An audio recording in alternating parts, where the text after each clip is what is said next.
All right, guys, back here at the Catskills Sugar Shack in the container cabin. All right, I wanted to show you the install of the stainless steel stud brackets from Container Modification World. They're actually not the stainless steel stud brackets, but the composite ones. So I went with the composite ones because you can see them right up here. They, I guess, prevent some of the thermal bridging that can occur with the stainless steel ones.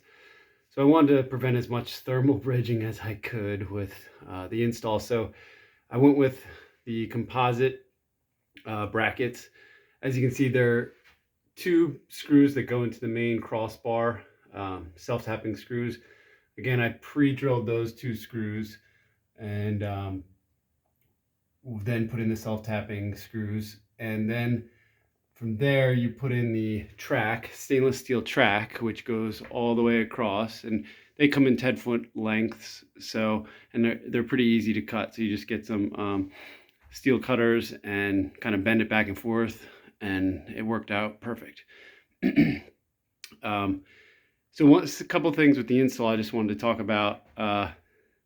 What was very helpful is actually using these things, because I was only one person doing this. So I had these magnetic hooks that you basically can put in place, and it helped me actually hold the track in place while I was able to screw it. So, you know, holding a 10-foot piece of track was not heavy or anything, but just kind of awkward trying to screw it into these things. So this really helped to stabilize the track. Especially it helped on this back corner, the corner cast covers. So this is a little bit difficult to assemble with one person. So what was very helpful again was just putting these little holders in place, and it helped me hold one end while I was able to screw the other end in. But the whole kit with the corner cast covers, to me, it's just a no-brainer getting this, because again, I could probably figure out some sort of solution, but at the end of the day, I don't think it's as purpose-built if I tried to figure something out with installing this. And again, it saved me a ton of time just putting these in, using the step-by-step process. And even with this corner, just knowing that to put the stud kind of further out and use the, you know, slots where they're needed, so that you can really spray foam this whole cavity and get that really easily. I may put another stud in here maybe when it's done, just to finish up the corner, but I'll see. I think there's enough rigidity in the PVC half-inch boards that I'm going to put in, so I think I'll be okay even without having that corner in there, because you're still going to kind of screw into this piece and this piece at the top and bottom.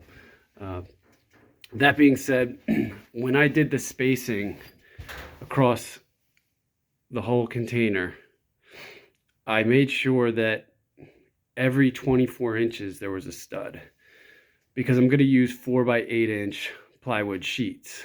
So I wanted to make sure that there was, at the end, something to screw into, in the middle something to screw into, and then at the other end something to screw into. So as you can see, I have two studs butt up against each other because that's the 4-foot mark. So I got one 4-foot piece ending here, the other 4-foot piece beginning here, going out to a 2-foot piece, and then going out to another 4-foot end here. So the other 4-foot end would start here, and then again go across to another 4-foot piece. So that kind of measured out perfectly, even for the ceiling studs as well. So when I do the ceiling, I'm also using a 4x8 sheet of PVC half-inch composite material. A 4x8 sheet will work perfectly for the ceiling and the walls when I do it vertically. And I elected to do vertical panels because I knew that the screws would end up being kind of in these, because you got to screw into steel studs. You can't just use like a brad nailer or something like that. So screwing in here I wanted to maybe eventually hide the screws. So to hide the screws in a vertical panel, it's easy to use a trim piece, like a 3-inch trim piece. And you can use that across the whole length here, and it would kind of give it a board and batten style look. So I thought that'd be even a nice look, but at the same time, easy to use panels.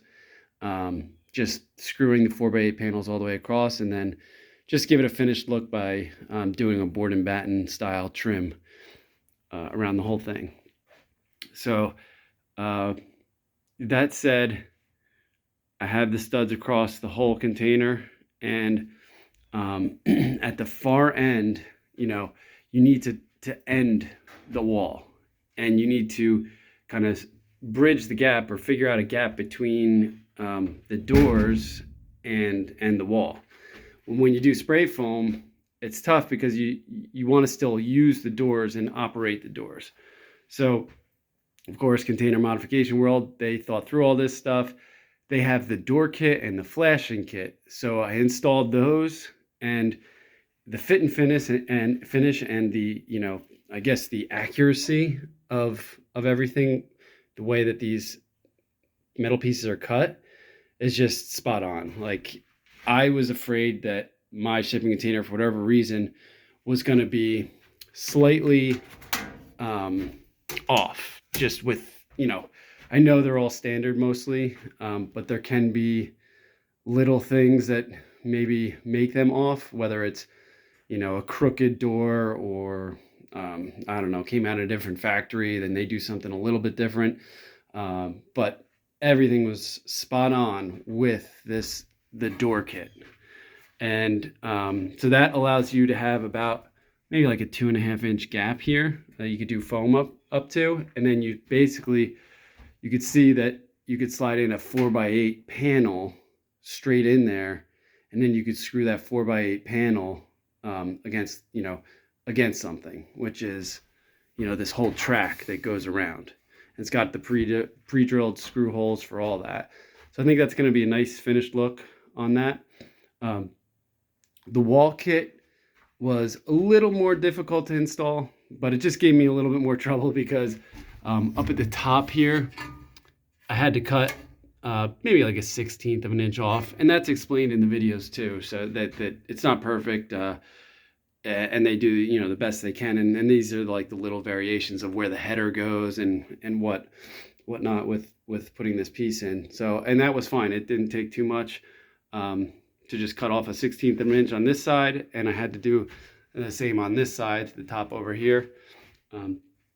That being said, the only other thing you got to think about when putting in this wall kit is how far out you want to screw this wall kit from the wall.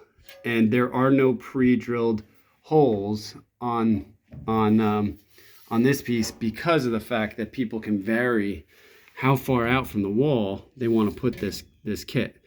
So I aligned this kit straight up against, basically there's another L bracket on the other side of this, which it sits kind of right up against this piece.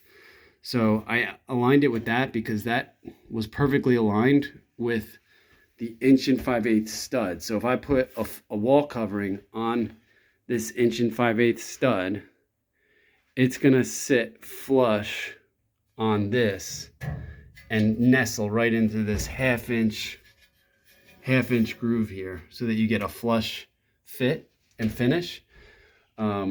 And again, you can screw right into the face of this when you put that 4x8 sheet of PVC composite material there.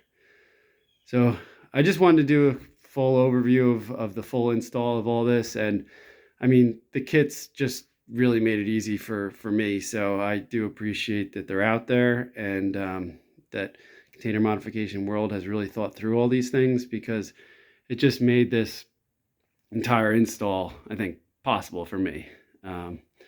Again, it just came out great. The one last thing I wanted to talk about was, I know the windows here are not the best with regard to the thermal bridging, and they're usually not recommended by Container Modification World to do the welded tubular steel here. I had no choice in my options, so I had to go with it. That being said, what I'm going to try to do to help with the thermal bridging is basically drill holes in this tubular steel and fill it with spray foam so that there's foam all inside of here. Now, the only issue with all of this is they're still connected thermally to the outside. So you can still get, thermal bridging through the tubular steel.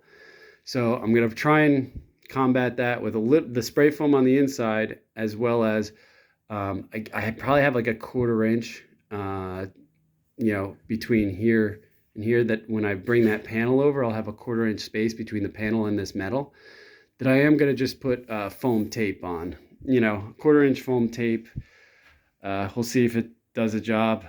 I don't think I'm worried too much about that thermal bridging there, and using a lot of composite material that doesn't soak up moisture, I think is really going to help me in that. So yeah, the next steps here are to move on to spray foam, and hopefully doing about 2.5 inches in the walls, and then 3.5, 4.5 inches in the ceiling. Maybe it'll get me to R32 in the ceiling, maybe R17 in the walls, and then in the floor, I'm not sure what inch wise underneath I'm going to go with, but I think you have room for about 6 inches. I may be wrong there, but I'll find out soon. Yeah, I'm probably going to look for quotes in the next several weeks and moving on to the next step of fully insulating this cabin. So hopefully we can use it in the winter. All right, bye for now.